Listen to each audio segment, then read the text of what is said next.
We have discovered a deeper stage of sleep. It allows us to travel into your dreams. As you descend, focus on my voice.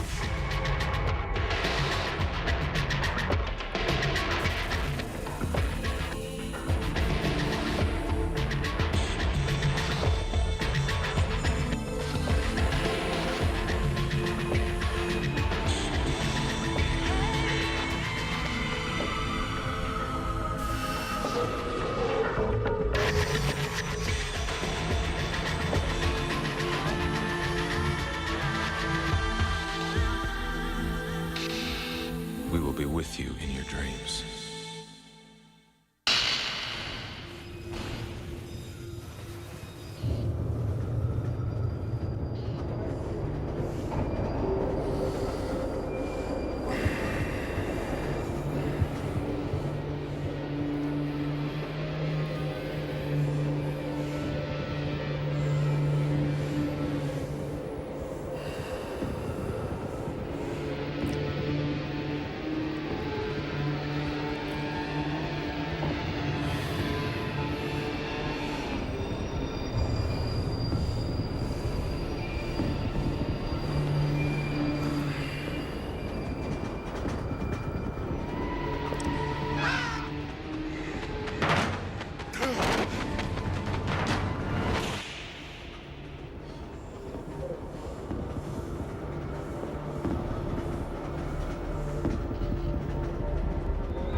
Ben. I know.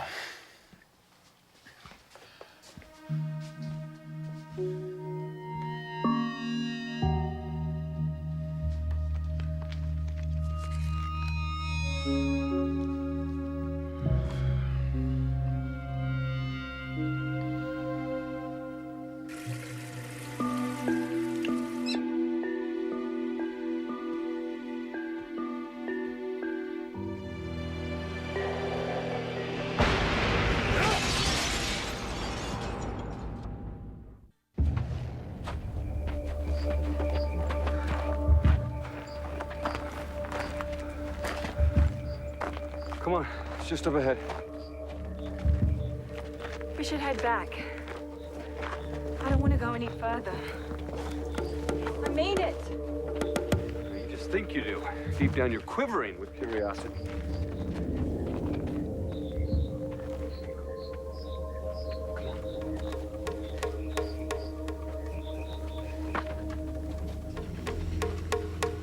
Nathan wants us back. Nathan is not in the driver's seat. You brought us down here. And you know why. Well, it's locked anyway.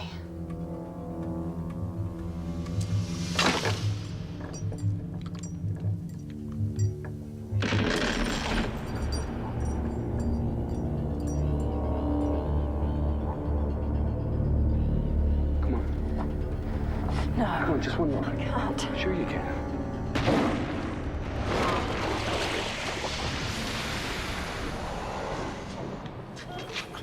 Come out of the dream any faster, you'd be looking at permanent cortical damage. Is a little caution out of the question? Caution's for amateurs.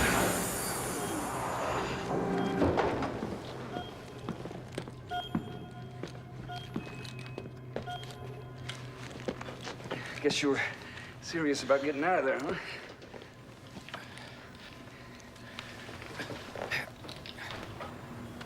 Kate, that sound. That wasn't like anything that I ever... What was that?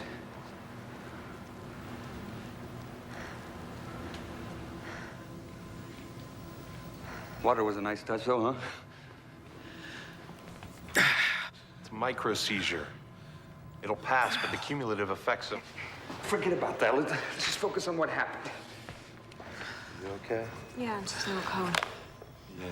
Yeah, your body temp's 2 degrees below normal. Take it easy on the underwater schemas, will you? Every time I traveled into your dream, you blocked the way into that mine shaft. You've never been able to face what happened down there. Until today when you opened the door. Which I couldn't have done alone. I mean, a part of you let me do that. The point is... You don't know what the point is. We had a breakthrough, Nathan. That door was put there for a reason. You tried to force her through it. Nathan, I'm okay. His instincts were right. And you let him put you in jeopardy because you got caught up in his sense of adventure. No. We got caught up in discovery. You're just pissed because we deviated from your damn protocol. Before you start extending boundaries, what did you Don't lecture me about boundaries. I helped you create them. Well, you should try respecting them for a change. He's thinking about McCaig. He doesn't want a repeat of Stanford. Why don't you say it in English, Kate? He's scared.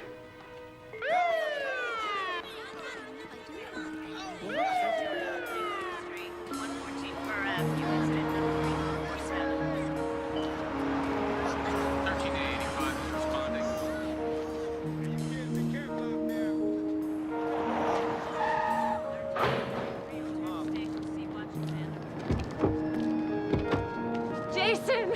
Oh!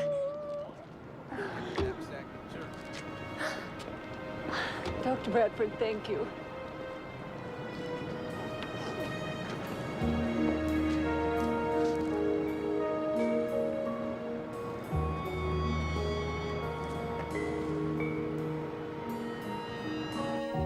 You achieved the rank of major at 31?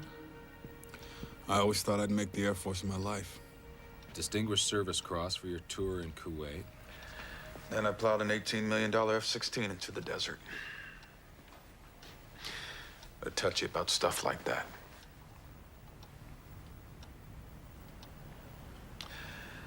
Before the accident, I started having hallucinations, nightmares. Afterwards, things got worse. I came down with fevers, respiratory problems. I thought it was Gulf War syndrome.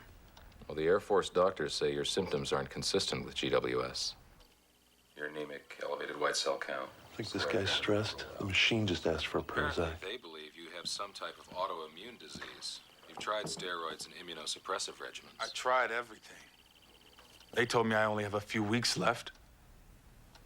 My own body's trying to kill me. Nobody can tell me why. Michael Engelberg from the VA called me about you a month ago. I gotta be honest with you, I don't have a clue as to what any of this has to do with my dreams. Well, dreams can manifest themselves in the waking world as tangible physiological signs and symptoms. Now, we've seen cases where they've caused blindness, even paralysis. So you're saying my dreams are killing me? It's possible.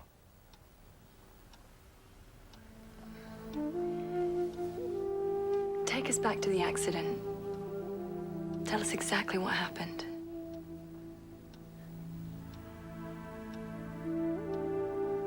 There was something in the cockpit with me. It's almost human, but it has no face. It's, just a shadow there. A shadow. No, it's solid. It's real. But this shadow is still following you, isn't it? Even when I'm awake now. And how does it appear? Usually in reflections. Did you suffer any kind of trauma growing up? Any abuse? your childhood wasn't completely happy. Whose was? Your parents still alive, Ben? Dad died when I was about 4, my mother about 6 months ago. Look, I got nowhere else to turn. I can care less about my career flying. I know that's over. I got a wife and son. I know what it's like growing up without a father, and I don't want my son to have to go through that. Well, maybe you won't have to.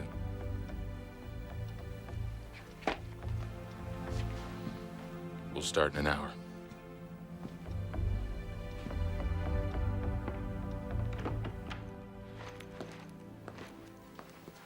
So you're sort of a dream interpreter? My background's in psychology, cross-culture mythology. You see, dreams are filled with symbols and archetypes, and my job's to make sense of them. I hope you're good at it. My father used to tell me stories about the dream time. How the Aborigines believed that our dream lives were more real than our waking world. By the time I got to Stanford, I was hooked. We all met there and studied under Nathan.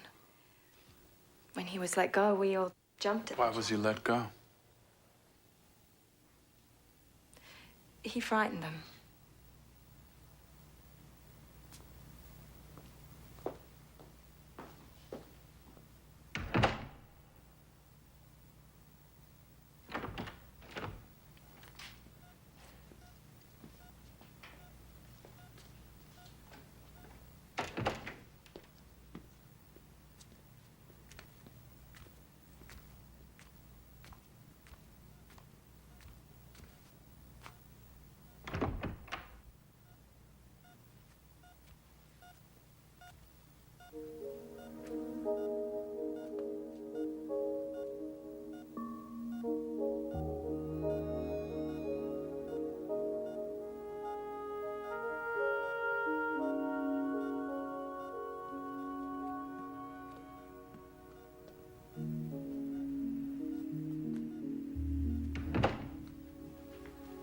So, what happened to her?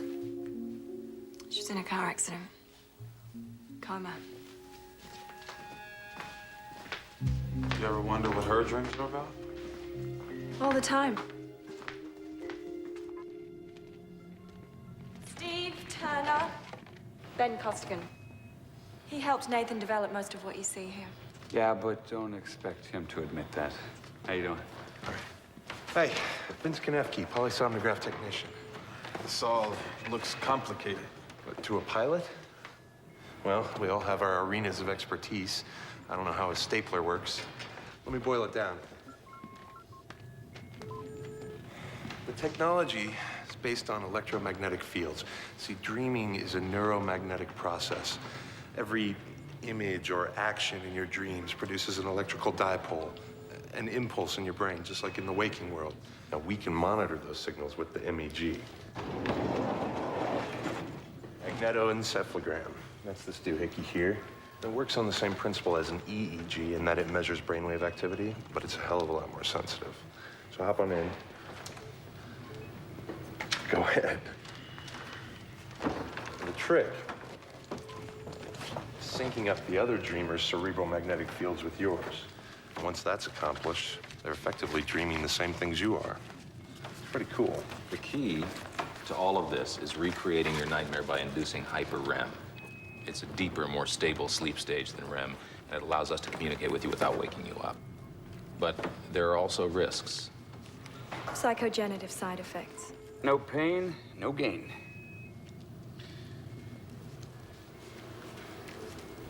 As you descend through the sleep stages, I'll use hypnotic induction to guide you. But once you do arrive in the nightmare, you will have to direct the course of events through something called lucid dreaming. That's being aware of the fact you're dreaming while you're dreaming. How do I become aware? Well, there are cues that you can observe on your own. Words and writing tend to appear garbled. Clocks might run backwards. That happens to me after a few beers. If you don't control the dream, you can put Kate and Steve at risk, because whatever threatens you threatens them. But it's my dream. Not anymore. Now, up to a certain depth threshold, if you need to communicate something back, you can do that through Kate. We'll use a form of sign language. The data glove translates my hand movements into written words. What happens if we go beyond the threshold? We have fail-safes for pulling you out. Yeah, but don't worry about that. We respect our boundaries.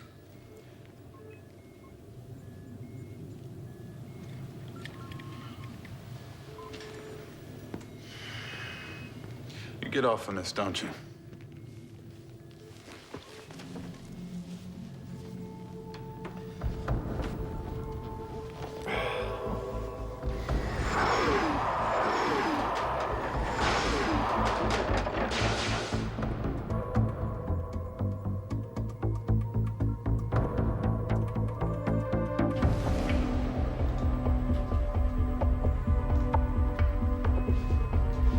Ben, you're descending through the sleep stages, entering stage 4.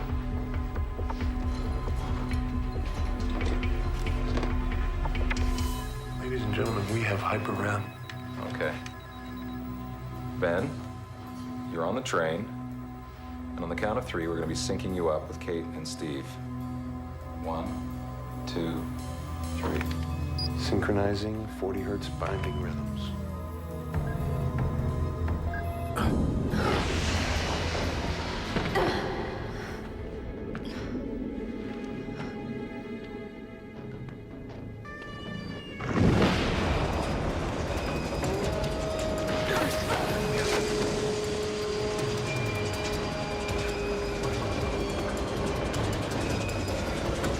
Where's Ben?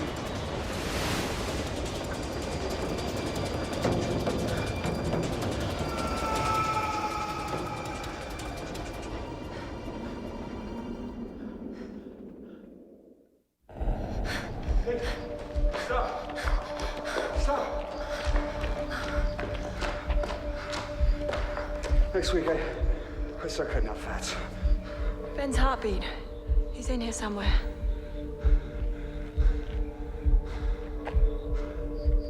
I'm worried. Coherence is deteriorating. Look at Ben's MEG profile is falling out of sync with theirs. Kate, can you hear me? Are you in touch with Costigan?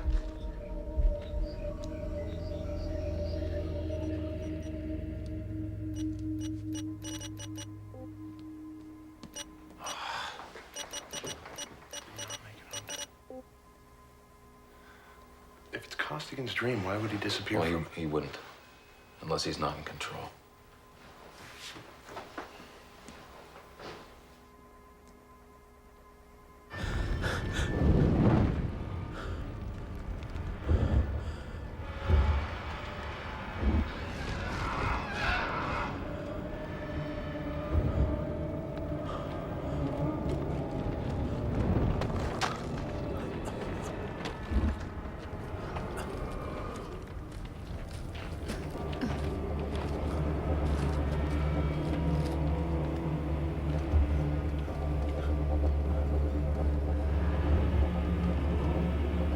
Janus, the Roman god of past and future.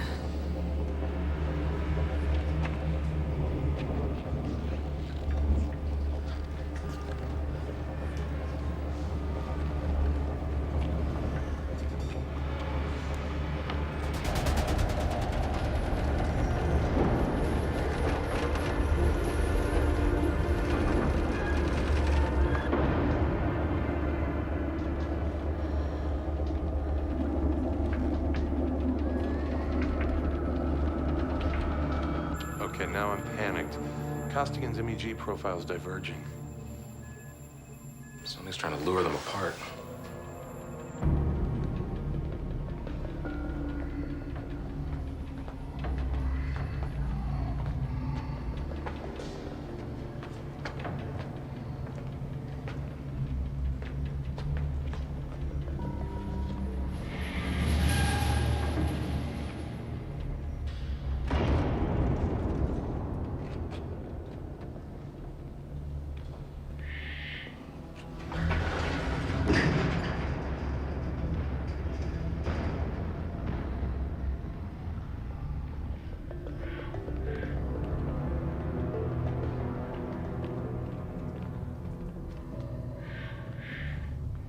Where are you now, Kate?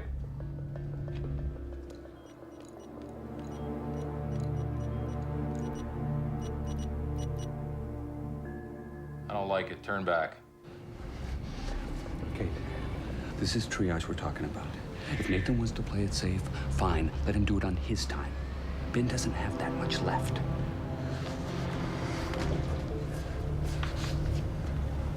Besides, I want to check out that shadow up close and personal. Don't you?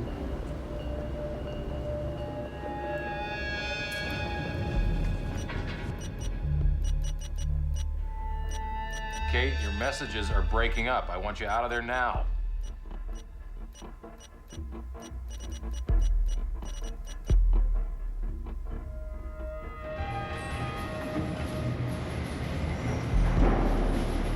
They're too far out of range. Idiot.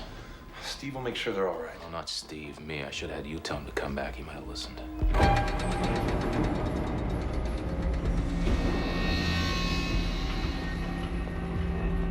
Steve.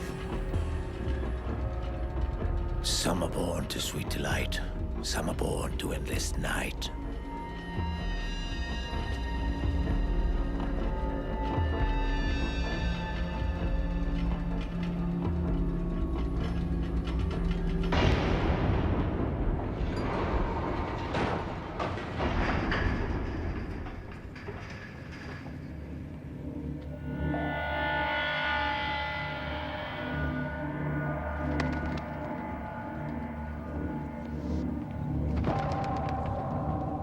Never?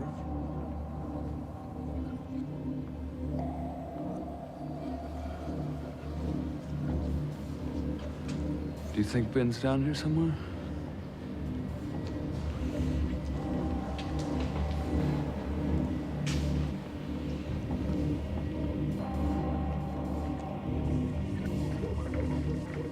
What the hell are you doing? When I was a kid, we used to play this game. If you looked in the mirror too long by candlelight, you'd see the boogeyman staring back over your shoulder. So? So the shadow travels through reflections, right? If we can't go to it, we should just make it come to us. We'll use the shadow to lead us to Ben.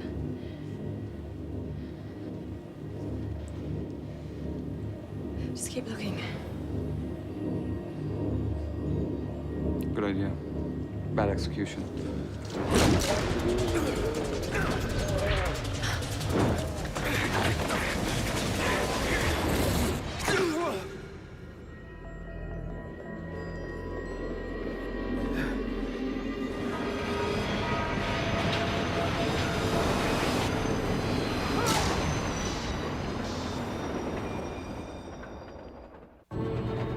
Cyanotic. Their signs are stable.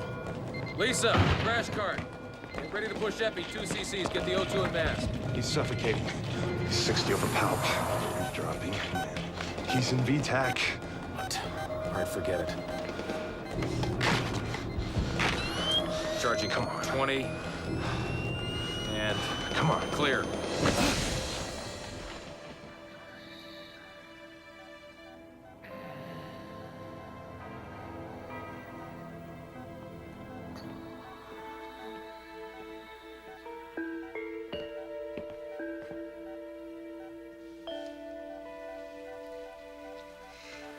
He once told me there were 2 words he never wanted in his obituary. Natural causes.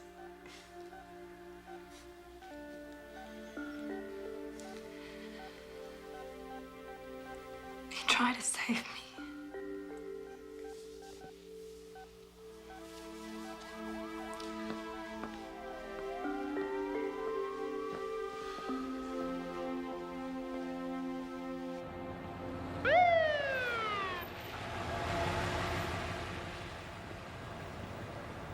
He's gonna be surfing by the end of the week.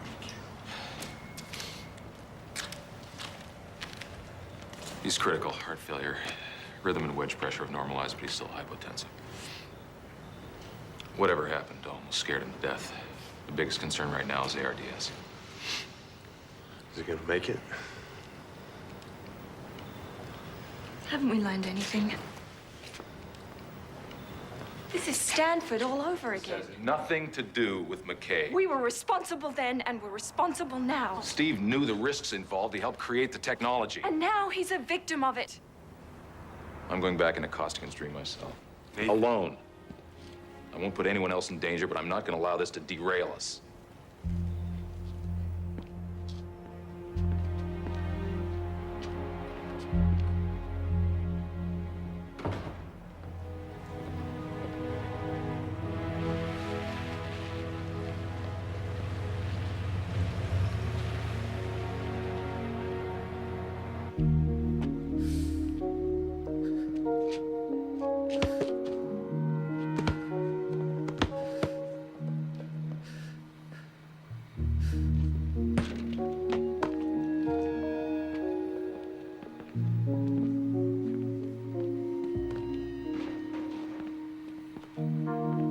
I used to do this for hours. I appreciate everything you've done. Just trying to think of a way to tell my wife it's over. Don't tell her yet. Even after what happened to Steve. Because of what happened to Steve. Was it my fault? Was it because I couldn't maintain contact? No. No, it wasn't. You're getting weaker. I ran a new blood count. We haven't got a lot of time. Why are you willing to risk yourselves for me? It's not for you.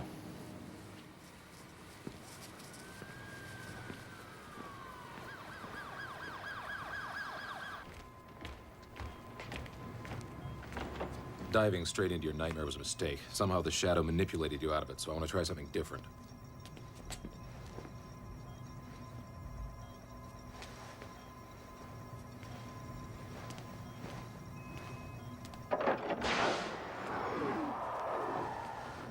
I want you to think of a place where you were happy, where you felt safe, where you felt in control of the environment, okay? Set. All right.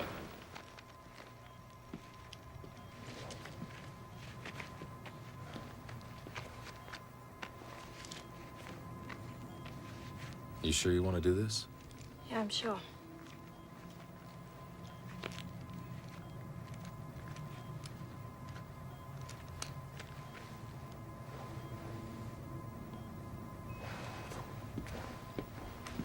You got a destination in mind?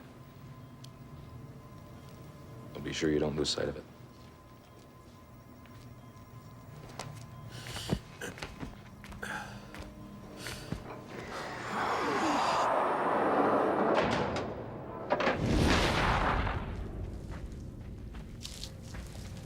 Where are we?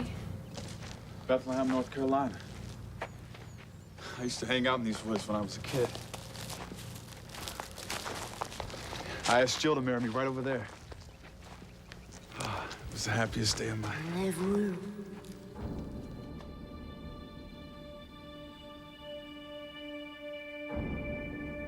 It's me.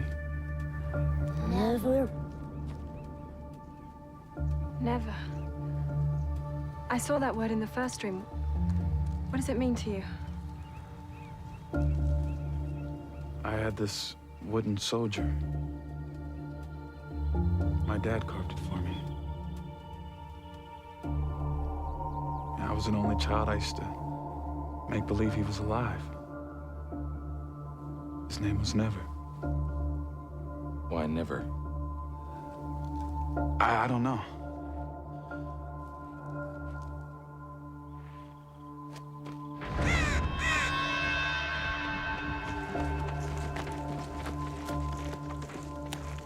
The Raven, it was on the train. It flew right at me.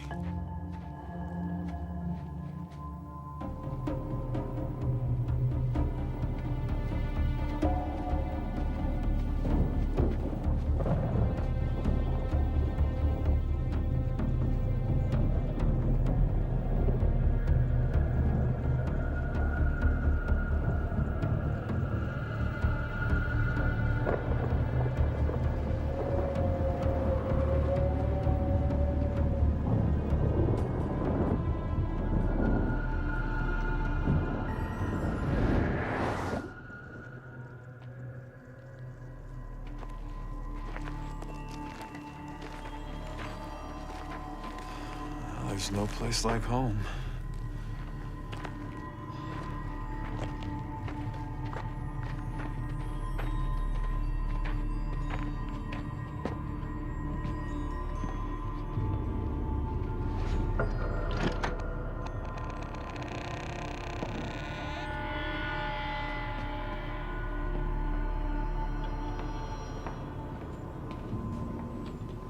Your mother?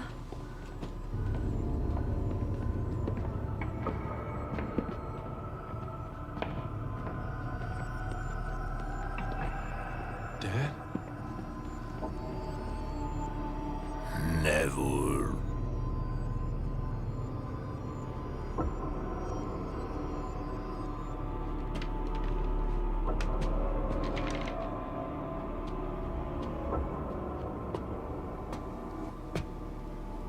He was in the first dream. When was the last time you saw Never? I buried him.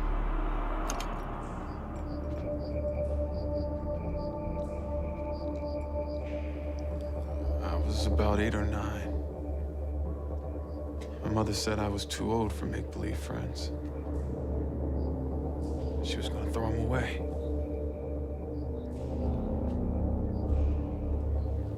Over here.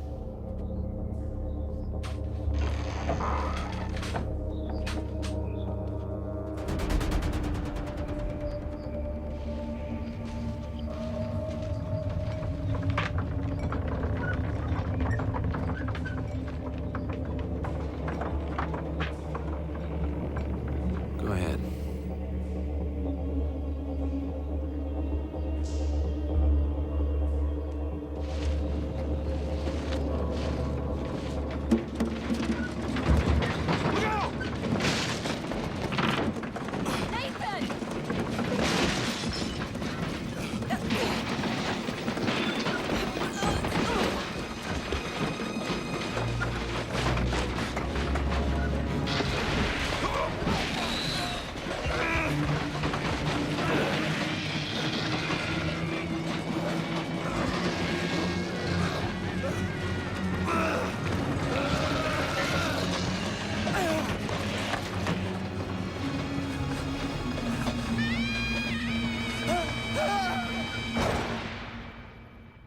I don't understand. How can a shadow be me?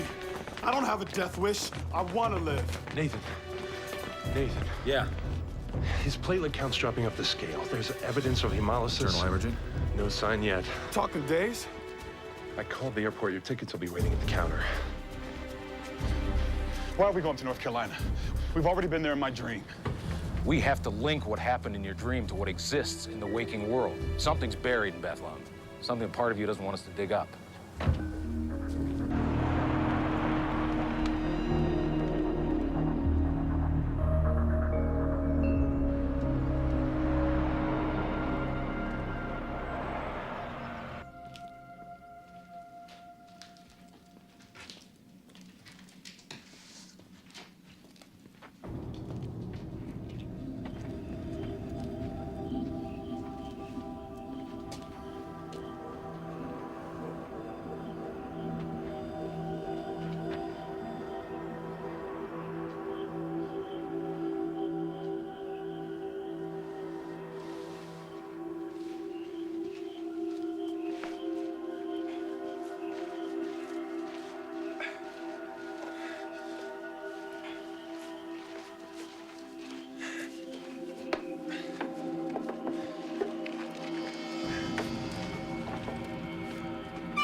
You said the words could be garbled in the dream. But we're not dreaming.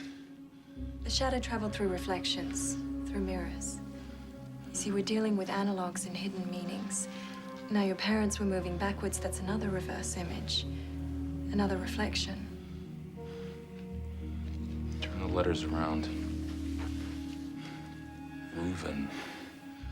That clears everything up. Who named the soldier? My dad. Did he tell you why?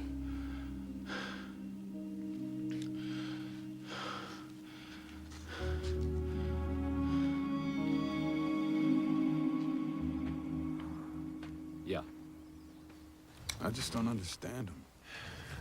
I know bedside manner went out with leaded gas, but... They used to be different. In the early 60s. That's right, Bethlehem County. You two together? Oh, is that? No. Really? Wish you were. I have this annoying habit. I never get involved with married men. That woman you saw at the Institute, the one in the coma, she's Nathan's wife. Yeah. Okay, thank you. Dr. Ellis, you remember him? He's known my family for 50 years. He delivered me. Well, I think we should go see him. Dr. Ellis, you delivered Ben about 30 years ago. Well, you turned out all right. You delivered lots of children, didn't you? Oh, lots of them. Did you ever deliver another Costigan child? There was no other child. I was the only one. I told you that. Yeah, just give me a second.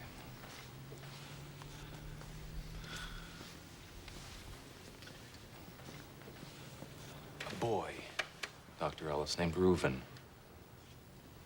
Reuven Costigan, Mary's other son. You delivered him, didn't you? Do you remember Reuven, the oldest?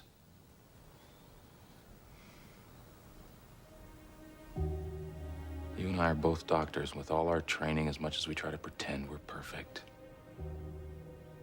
we make mistakes. Tragic mistakes. And we hurt. So we try to forget. But we can't. Dr. Ellis, was what happened to Reuven a mistake? I had to keep the secret. You can let it go now. Mary's secret. Yes, yeah. That's right, Mary's secret. And you kept it for all these years. That's why the county clerk has no record of Reuven's birth. She loved both of them. Of course she did. And sometimes love isn't enough.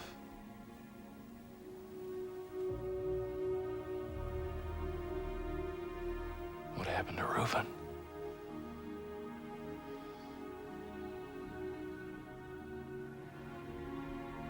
I had to tell Mary. Tell her what? That she didn't have enough to give. There couldn't be two. That's right, there couldn't be two.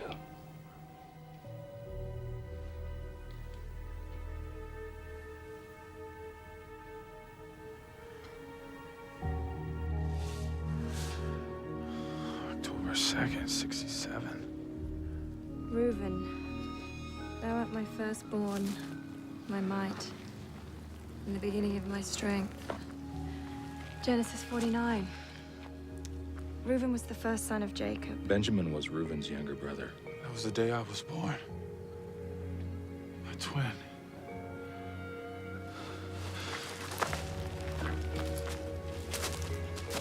Your father said something to us in the dream. Some are born to sweet delight. Some are born to endless night. He was trying to tell us that you lived, but your twin died. An identical twin, and we wouldn't be dealing with reflections. Now, he most likely died in utero. Placental insufficiency. Your mother couldn't provide enough nourishment to support bringing both of you to term, and you were the stronger one.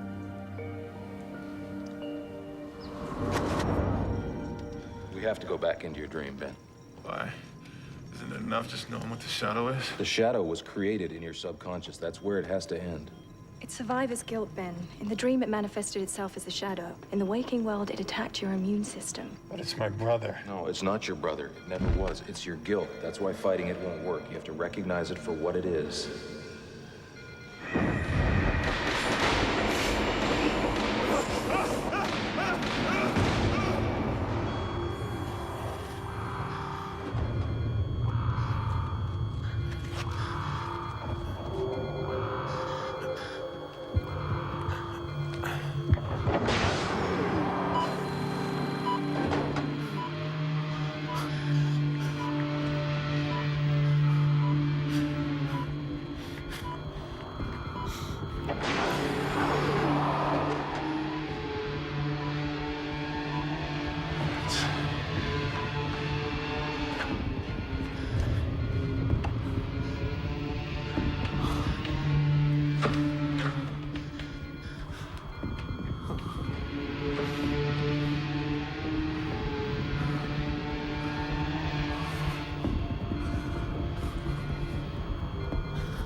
are now.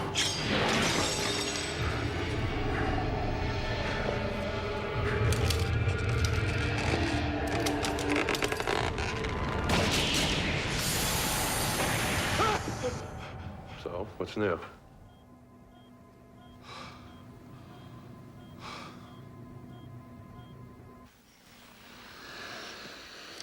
Feels like one of those phantom limbs, you know?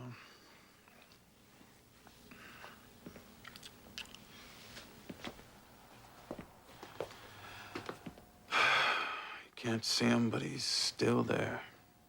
He's gone now, Ben. I'll think of all the money we'll be saving, huh? Breaking mirrors gets expensive. Not to mention all the bad luck. Why did all this happen now? My brother's been dead almost 30 years. You said the nightmare started 6 months ago, when your mother died.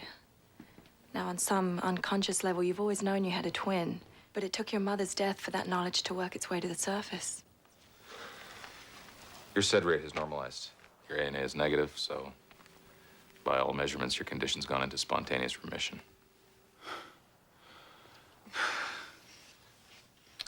Thank you.